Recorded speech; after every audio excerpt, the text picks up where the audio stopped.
خال الگ نہیں ہوئی تو خال الگ کر کے پانی بہانا ضروری نہیں، بلکہ اسی چھالے کی خال پر پانی بہا لینا کافی ہے۔ پھر اس کو الگ کر دیا تو اب بھی اس پر پانی بہانا ضروری نہیں۔ مچھلی کی سیلن آ جائے، وضو چپکا رہ گیا، وضو نہ ہوگا کہ پانی اس کے نیچے نہ بہے گا۔ وضو کے فرض ادا کرنے سے وضو تو ہو جائے گا، پر ثواب تمام سنتوں کے ساتھ ادا کرنے پر ہی ملتا ہے۔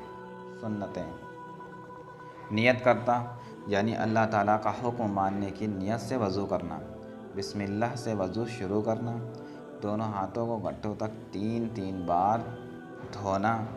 پہلے دایاں اور پھر بایاں ہاتھ دھونا۔ دانتوں میں مسواک کرنا، کم سے کم 3 بار داہنے بائیں اوپر نیچے تک دانتوں پر۔ دائیں ہاتھ سے 3 بار کلی کرنا۔ روزہ دار نہ ہو تو غرارہ بھی کریں۔ دائیں ہاتھ سے 3 بار ناک میں پانی چڑھانا۔ بائیں ہاتھ سے ناک صاف کرنا۔ داڑھی کا خلال کرنا، یعنی انگلیوں کو گلے کی طرف سے داڑھی میں ڈال کر ایسے پھیرنا جیسے کنگھا کرتے ہیں۔ ہاتھ پاؤں کی انگلیوں کا خلال کرنا۔ وضو میں دھلنے والے ہر حصے کو 3 بار دھونا۔ پورے سر کا مسح کرنا، کانوں کا مسح کرنا، ترتیب سے وضو کرنا۔ داڑھی کے جو بال منہ کے دائرے سے ہیں باہر ہیں